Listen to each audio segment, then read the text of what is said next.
Fala galera, estamos aqui em mais um Esquerda Cast no canal Lateral Esquerda e hoje temos a honra de receber Davi De Castro, economista do PSOL e figura importante no debate sobre a MMT, sobre a teoria monetária moderna, que é, né, se você não conhece, hoje vai saber o que é um debate dos mais atuais no mundo da economia.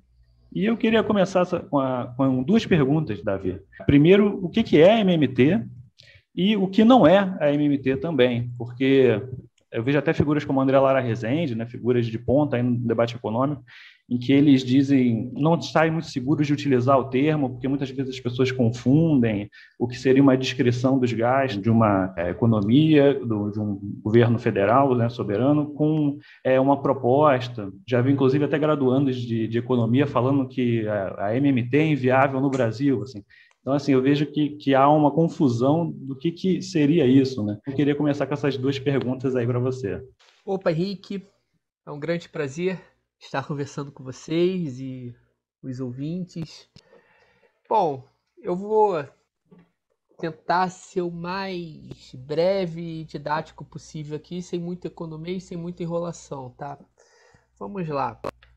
Qual é a conclusão principal da MMT? Antes de explicar como é que ela chegou nessa conclusão. A conclusão principal da MMT é que estados monetariamente soberanos, aqueles países que emitem a sua própria moeda, eles não quebram na moeda que eles mesmos emitem.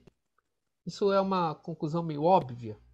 Depois a gente vai explicar o porquê que isso não é muito aceito, a economia política que está por trás da não aceitação desse fato. E por que esse tipo de coisa tão simples é importante no nosso debate econômico, seja teórico, seja na prática, seja na hora de avaliar uma política pública.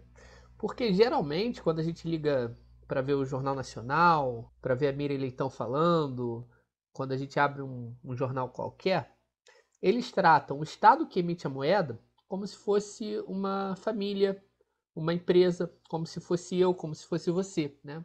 Com uma restrição orçamentária dada por escassez de dinheiro, e que esse Estado, para ser responsável, ele deve alocar os seus gastos dentro das suas receitas. Né? Não pode gastar mais do que arrecada, isso seria irresponsabilidade. É assim que o debate é apresentado o tempo todo. Né? Então, o gestor público seria aquele cara que contas, como eu faço na minha casa, como você faz com o seu salário, você tenta gastar menos do que você recebe de salário. E as pessoas tendem a achar que com o Estado que emite a sua própria moeda também funciona assim. E não funciona assim. Por dois motivos. O primeiro motivo é que o Estado monetariamente soberano, toda vez que ele gasta, ele cria dinheiro. Tá? Isso é meio contraintuitivo, né? Meio estranho, porque com a gente acontece ao contrário. Mas com o Estado monetariamente soberano, ele gasta criando dinheiro. Né? E é esse dinheiro que ele cria quando gasta, quando faz algum tipo de pagamento, que a sociedade usa para pagar tributos. Ou seja, os tributos, para quem emite a moeda, não é uma fonte de financiamento. Porque para ele receber qualquer tipo de tributação na moeda que ele emitiu, ele tem que ter emitido essa moeda antes e gastado essa moeda antes na economia. Olha só que curioso como é diferente esse Estado de uma família, de uma empresa ou de um ente subnacional, um município e um Estado. Tá? O Rio de Janeiro, Niterói, eles são usuários de moeda. Bom, e o que a MMT não é? Eu estou falando com isso que o Estado pode gastar à vontade, ilimitadamente com qualquer coisa? Claro que não. Isso não é a teoria monetária moderna. A gente não está dizendo isso. A gente está dizendo que as restrições para os gastos públicos que existem não estão determinadas por uma restrição orçamentária convencional, como é para as famílias e como é para as empresas. Tá bom? E aí a gente pode continuar explicando como é que isso se dá operacionalmente, como que isso se dá tecnicamente, bem como quais são esses limites, né, para os gastos. Então eu acho que eu resumiria por aí. A teoria monetária moderna, ela demonstra que o Estado monetariamente soberano não quebra na moeda que emite, diferente de famílias e empresas, e que os tributos, ao contrário do que as pessoas imaginam, não é a fonte de financiamento desse Estado. O Tesouro, ele tem uma conta no Banco Central, que é o banco do governo, certo? Essa conta é como se fosse um placar de um jogo, futebol. Só que aí o Banco Central faz gol sem muito esforço. Tá? Quando o Tesouro autoriza um gasto, por exemplo, o auxílio emergencial, querem renovar o auxílio emergencial, o Congresso vai, aprova o auxílio emergencial. Com o auxílio emergencial aprovado, a gente vai lá, abre o cofre, procura o dinheiro dentro, vê se tem lá as moedas, o ouro estocado, um cofre subterrâneo debaixo do Lago Sul em Brasília. Não. O governo autoriza, o Congresso autoriza esse gasto, o Tesouro vai lá e dá ordem para o Banco Central. Banco Central, faz um débito na sua conta única do Tesouro, que é um passivo não monetário do Banco Central por definição, e credita na conta do banco do beneficiário do auxílio. É assim que funciona. Nesse processo, se você olhar a contabilidade do Banco Central, o que ele vai fazer? Ele vai debitar a conta única do Tesouro, que é um passivo não monetário, ou seja, não é moeda ainda, é um mero instrumento de contabilidade, e vai creditar a conta de um banco. Tá? Ele vai criar esse dinheiro novo na economia, que é um passivo monetário do Banco Central. Então você transforma um passivo não monetário em um passivo monetário. Agora você criou moeda nova na economia, quando você pagou o auxílio emergencial. Você criou moeda, e não só criou moeda, como o gasto público virou renda desse beneficiário. Né? O gasto público é renda do setor privado. Que às vezes parece que o gasto público está retirando renda do setor privado, porque para gastar você tem que tributar de alguém.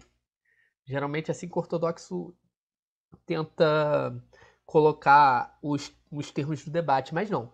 Gastou, criou dinheiro, esse dinheiro entra na economia, esse dinheiro criado, e ex post podem acontecer algumas coisas com essa grana, tá?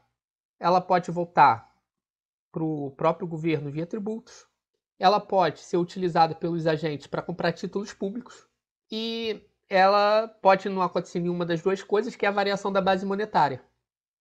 Se não voltar, se não for destruída por tributos, se não for destruída por compra de títulos públicos, ou seja, ela vai deixando de existir. O que não sair por nenhum desses dois caminhos é a variação da base monetária. Isso que eu estou falando é uma identidade macroeconômica, essa operacionalidade de criação de dinheiro. Então eu falei que o Estado gastou, e isso acabou em tributos, títulos e variação da base monetária, certo? Como é que isso é apresentado no Manual de Orçamento Público? Eles falam o seguinte, que o governo tem 3 formas de se financiar: tributos, emissão de títulos ou variação da base monetária, emitindo moeda. E isso que dá os gastos. É o contrário, é os gastos que permitem que essas 3 coisas aconteçam. Então a MMT não é uma proposta do governo se financiar de forma alternativa por emissão de moeda. O que a gente está falando é o seguinte, o governo já se financia emitindo moeda. O governo emite moeda quando gasta. Ele gastou, ele criou dinheiro novo na economia. Ele tributou, ele destruiu o dinheiro que ele criou antes. E aí a pergunta que fica é, então o governo não precisa nem de tributo e pode gastar ilimitadamente. Não é isso que eu estou falando. Essa é a conclusão mais apressada que as pessoas têm da teoria monetária moderna. Que a gente está falando o seguinte, olha, o governo ele deve gastar até levar a economia ao ponto de pleno emprego. Plena utilização da capacidade produtiva da economia. Tá? Se você gasta pressionando a plena utilização produtiva da economia, o pleno emprego, você está fazendo os gastos que está pressionando a capacidade da economia ofertar bens e serviços na sua moeda, você vai começar a gerar pressão de demanda.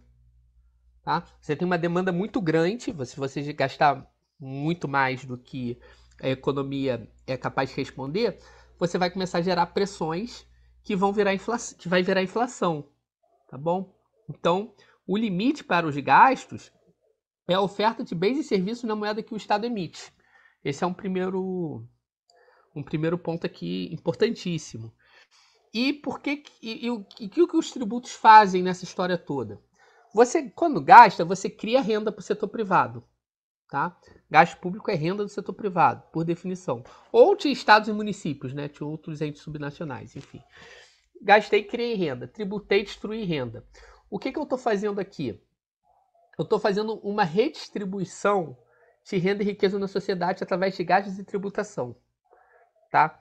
Então, por um lado, o papel dos gastos e da tributação tem um papel estabilizador da renda disponível, o que é importante para você controlar o nível de demanda da economia, adequando ela à capacidade de oferta, tá bom? Então, estou controlando quanto de renda vai ficar nessa economia para eu não ter um excesso de demanda e nem uma escassez de demanda. Eu tenho que manter a demanda da economia muito próxima da plena utilização da capacidade da economia. Eu não posso deixar 1/3 da população desempregada.